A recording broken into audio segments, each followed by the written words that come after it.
Olá pessoal, tudo bem? Aqui é Léo Torres, da Arquitetura da Mudança. Hoje eu queria fazer um mix de assuntos. Queria falar sobre disciplina, queria falar sobre gestão do tempo e organização também, junto.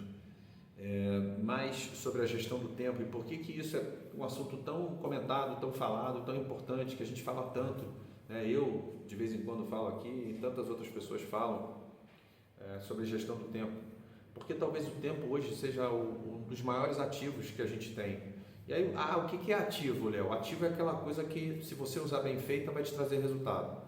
Resumidamente é assim, né? E aí isso vale para dinheiro, isso vale para relacionamento, né? Você pode ter um relacionamento que é um ativo para você, mas ao mesmo tempo você pode ter um relacionamento que é um passivo, que te traz problema e atrasa a tua vida. Isso vale para dinheiro também, né? Então você pode ter um bem ou um investimento que é um ativo que ele te traz retorno financeiro. Do mesmo jeito, você pode ter um investimento ou um bem que te traz um passivo, que só te traz despesas. Por isso que a gente usa e fala dessa maneira, né? O que é um ativo? Um ativo é uma coisa que te traz benefício. E aí pode ser financeiro, pode ser de tempo, pode ser de um monte de coisas. Mas é uma coisa boa quando a gente fala ativo. E passivo é uma coisa ruim. Ele atrasa o teu lado, atrasa a tua vida. Então, quando a gente fala que tempo é um ativo, talvez uma das grandes buscas que a gente tenha hoje é como a gente fazer melhor uso desse tempo que a gente tem, né? E aí eu vou tocar numa outra tecla que é a organização, ou seja, como é que você organiza a sua vida, né? A sua rotina. Você acorda, faz o quê, né? Para quem tem filho, para quem não tem filho, para quem trabalha home office, para quem vai para o escritório trabalhar, né? Ou o trabalho é fora de casa. A busca nossa maior talvez seja como a gente usar melhor o nosso tempo. Então, uma das maneiras que eu sempre vou trazer para cá é cuidar da nossa vida, né? Parar de cuidar da vida dos outros, parar de resolver problema dos outros. Quando você para de resolver problema dos outros, até do próprio cônjuge, tá? Porque tem muitas coisas que a gente resolve às vezes dos nossos cônjuges que a gente não tem que resolver, mas a gente pega pra gente, né? Então a gente não tem um peso, vai lá e pega. Então quando a gente começa a entender o que é meu, o que é do outro, né? O que é do outro que eu não vou pegar, por mais que isso me doa, né? Não é problema meu, é do outro. Pode parecer até uma maneira muito dura de falar, mas nem tudo é problema seu, né? Então é importante você começar a ver na sua vida o que é problema seu mesmo, quais são as coisas que só você tem que resolver, tá? Independente se você é casado ou é solteiro, namorado e tudo mais, tem coisas que só sua mãe vai resolver, tem coisas que só seu pai vai resolver e tem coisas que são suas.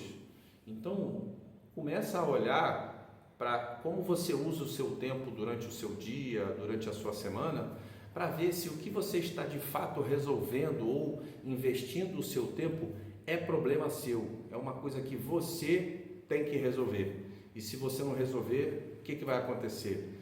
Aonde vai dar problema caso você não resolva? Essa é uma pergunta muito importante, né? Onde vai estourar a bomba caso aquele problema que você esteja resolvendo, você não pare de resolver, você simplesmente não resolva? Muitas das vezes as pessoas comentam alguma coisa com a gente, né? Pessoas próximas, né? Mãe, marido, mulher e tal, comentam alguma coisa pra gente e a gente automaticamente vai e pega aquilo para resolver. E a pessoa nem pediu para resolver e você já está pegando para resolver. E aí isso toma teu tempo. E aí depois você muitas vezes fala, pô, mas eu não tenho tempo para resolver minha vida. Claro, está resolvendo o problema da vida dos outros. Então, começa a olhar para as coisas que você resolve da sua vida, se você está resolvendo problemas que são seus. E eu acabei de falar em relação à nossa vida pessoal, né? Um cônjuge, um pai, uma mãe, um filho. Porque quando o filho é pequeno, você tem que resolver tudo. Mas à medida que ele vai crescendo, você vai parando de resolver os problemas porque ele vai começar a ganhar independência, vai começar a ganhar autonomia. Então a gente vai largando, né, a solução dos problemas do filhinho pequeno na medida que ele vai crescendo.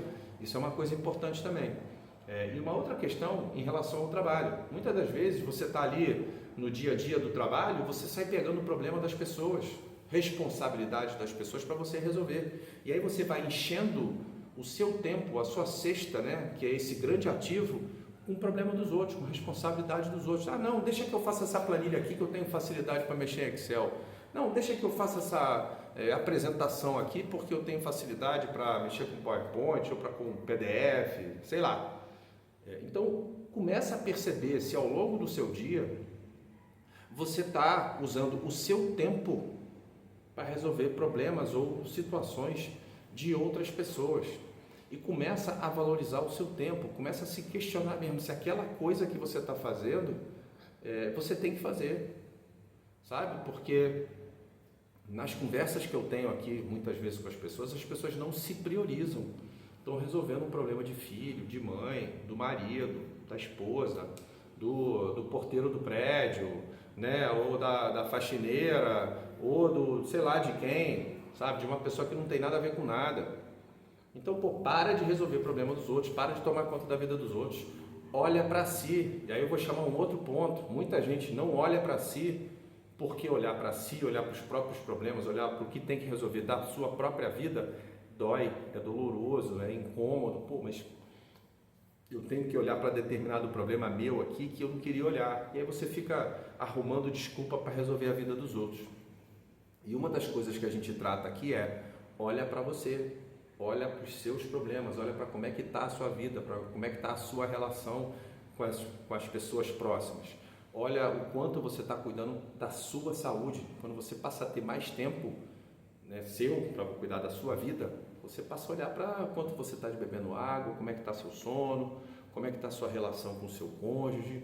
Você passa a cuidar da sua vida e olhar com coragem, mas ao mesmo tempo com carinho e com honestidade, para os seus problemas, porque a gente sempre tem coisa para resolver e para melhorar.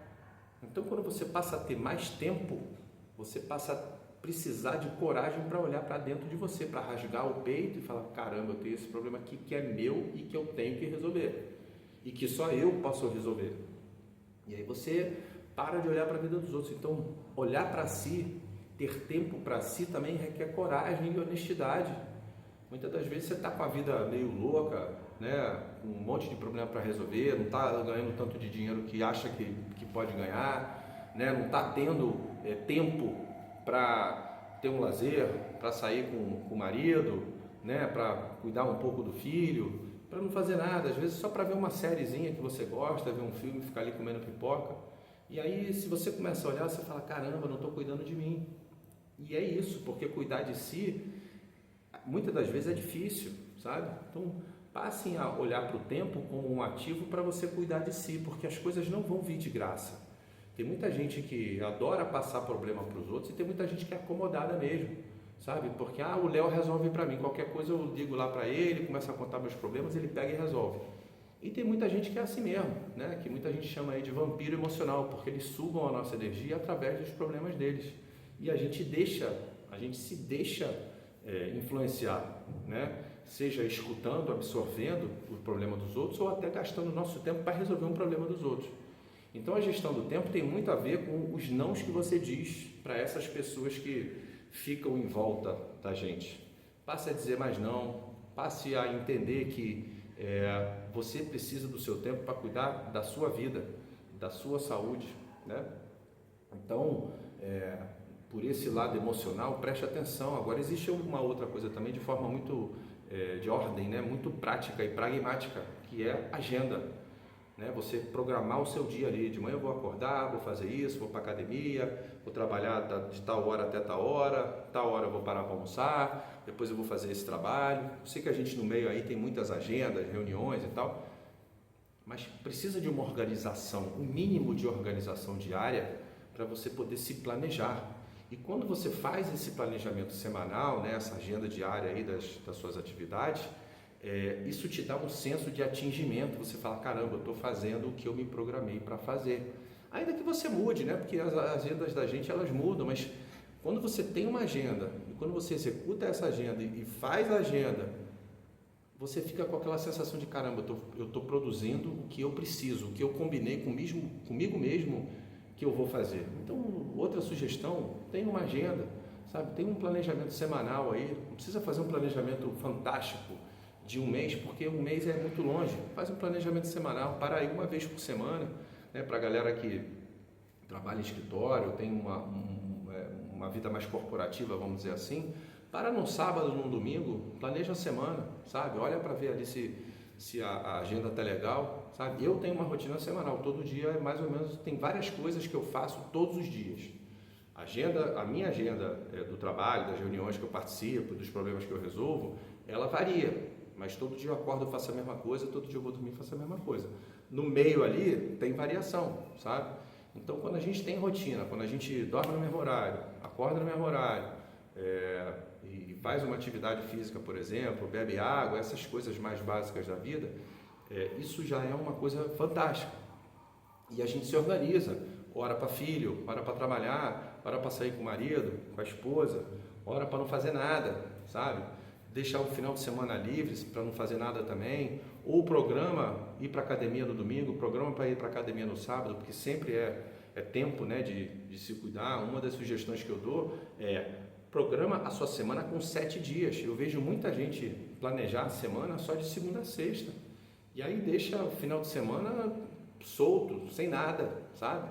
E aí eu não estou falando para você ser um robô, mas pô, é tempo de se alimentar direito também durante o final de semana. É tempo de você ter um lazer no final de semana, é tempo de descansar também, sabe? Mas não é para chutar o balde, inclua exercícios físicos durante o final de semana, continue bebendo água durante o final de semana, sabe? Se precisar trabalhar 1 horinha, 2 no final de semana, eu trabalho. Muitas das vezes essa 1 horinha que você trabalha no final de semana, ela equivale a 8, porque durante a semana você está naquela loucura de trabalho, fazendo um monte de coisa acontecendo ao mesmo tempo, e às vezes você para 1 hora num sábado, num domingo tranquilo, sabe? Bota um cafezinho do lado ali, fica 1 hora arrumando, respondendo e-mail, ajeitando uma agenda ou outra, sabe? Resolvendo uma planilha que você não conseguiu durante a semana, e essa 1 horinha no final de semana já vai te tirar um peso enorme. Você já vai começar a semana seguinte bem mais leve, sabe? Então usem o final de semana, sabe? Então fica aqui minhas sugestões e opiniões para você, de forma prática, começar a ter mais tempo para cuidar de você mesmo.